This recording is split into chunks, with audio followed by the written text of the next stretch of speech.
Thanks to everyone who have subscribed. If you have not, please do. And thanks for coming out here. I really appreciate you. I don't need a second term.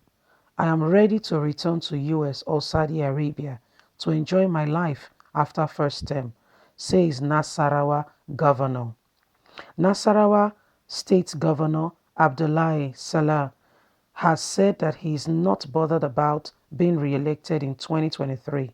In a chat with journalists in Lafayette, the state capital, to mark his first anniversary in office, the governor said he was grateful to God for giving him a 4-year mandate, a period to term long enough for him to contribute his quota to the development of Nasarawa State.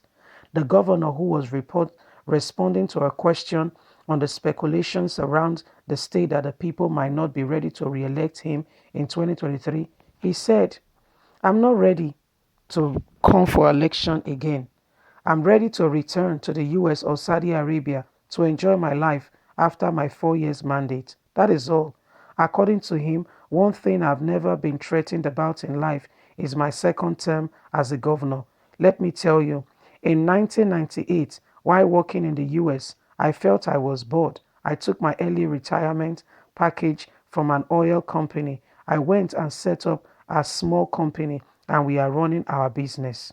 I thought that was it. I never knew I was going to return to Nigeria as a whole, not talking about coming to Nigeria to set up a company and become the MD Africa Petroleum and later the GMD in Dangote Company.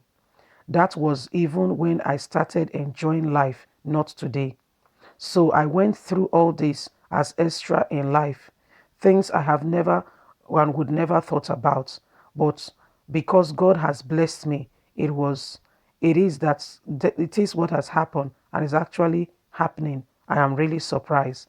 Then out of the blues from nowhere, I am now a governor, and nobody is saying one, and somebody is saying one term is not enough. Huh.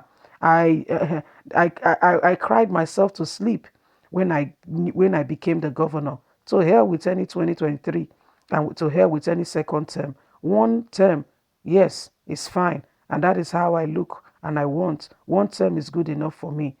He said God has blessed him and I thank God very much for giving him opportunity for one term. So it has never shaken me. It will never scare me. It's never going to do. I mean, from the bottom of my heart, I tell you the truth and I'm not even reserving words. If I do one term, wahala no dey. I will go and retire either to America or Saudi Arabia and live my life peacefully.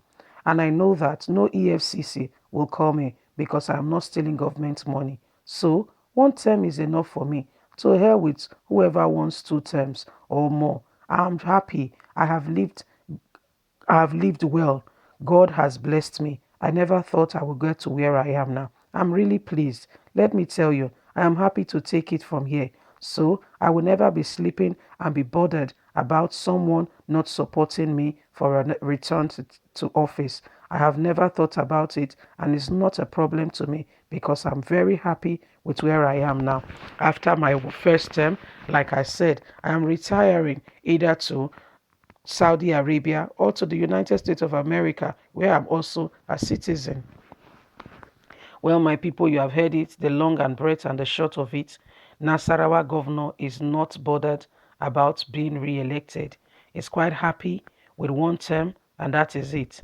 Well, you heard the governor saying a lot of things that the governor of Nasarawa State said he's happy.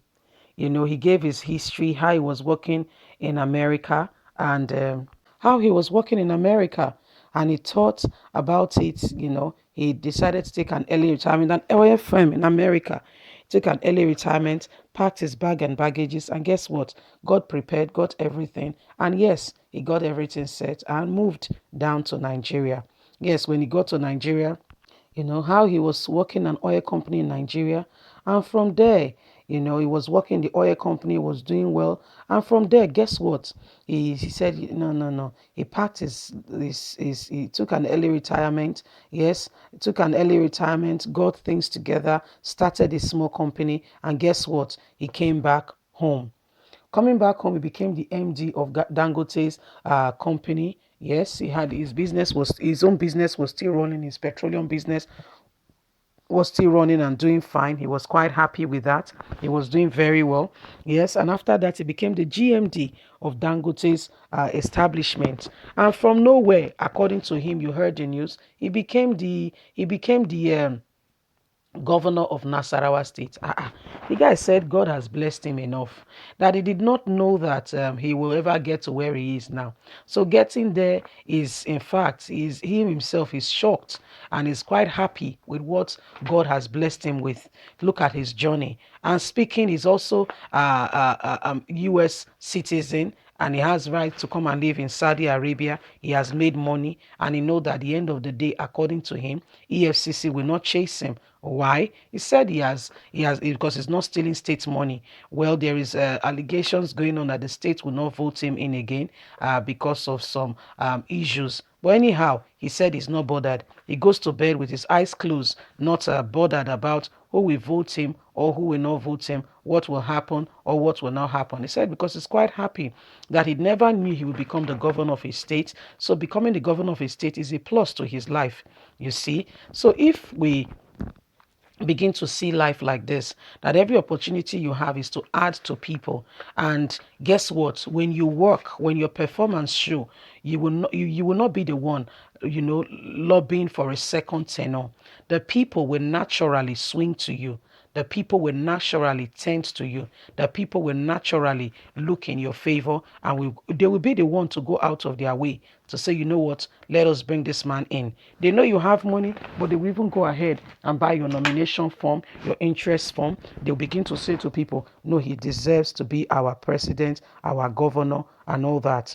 So it starts from you. It starts from the people. It starts from the government. It starts from them looking at themselves. If you're in politics, if you're in government, please lead the people well. Give them the opportunity to be able to have a better life while you are the governor, while you are in the position that you are. Please. You see, this man is not bothered. He said because why? He has lived well. He has done things by the book. He said he's not bothered. According to him, you heard him. He said so he's happy to retire after first tenure, that who is bothered about second tenure. So if our leaders have this kind of mindset, there'll be little rancor. So when you come in, you come in to work, and guess what? You will never, you never can tell why people are struggling for second tenure. People will say, those of you struggling for second tenure, you are worrying yourself. You are the one troubling yourself because we already have a leader. He's a good person. Why change something that work? That's why it's very difficult to bring about change. You see, so if people trust you, if your people love you, they will bring you in. And if you feel that one tenor is enough for me, then it's time to move on. There is no need to give the people empty promises when most times the second tenor, nothing is really done. The first tenor, some people that fear God, they do a little bit, while some will not even do anything. Anyway, Nasarawa state governor has come up to say that he's quite happy, even with one tenor. He's very happy. He goes to bed with eyes closed. He's not looking out to lobby for anybody or seeking unusual friendship because he wants to be re-elected. That the reason for this re-election he is not particular about. He's happy to go to either Saudi Arabia or to go to America just to relax and enjoy his life. Apparently, he has worked in these places and has had the opportunity to be citizens, to have, a dual nationality. That's what we are talking about, Nigerians. See, our elites, the elites of the country, they all have dual nationality. Go and find out. Their children do not school in the country. That's why they're not really bothered about development. That's why we are crying and we are saying, please be wise. Don't follow politicians blindly. Don't follow them blindly. They know what they are doing. Yes, don't follow them blindly. Be wise. Don't allow any politician to just push you aside or to use you. At the end of the day, they dump you like a bag of rice and they move on. They won't forget that you stuck out your neck to support them. Nigerians, it is high time we pick good leadership that will steer us and steer this country in the right direction. Enough, enough, enough of picking bad leaders who have not the interest of the people at heart. So, what are your thoughts in this regard? These are my thoughts. Don't forget to thumbs up for us, like us, share, subscribe. Click on the notification button so you can get all our latest news. God bless you. Thanks for being there, and bye for now.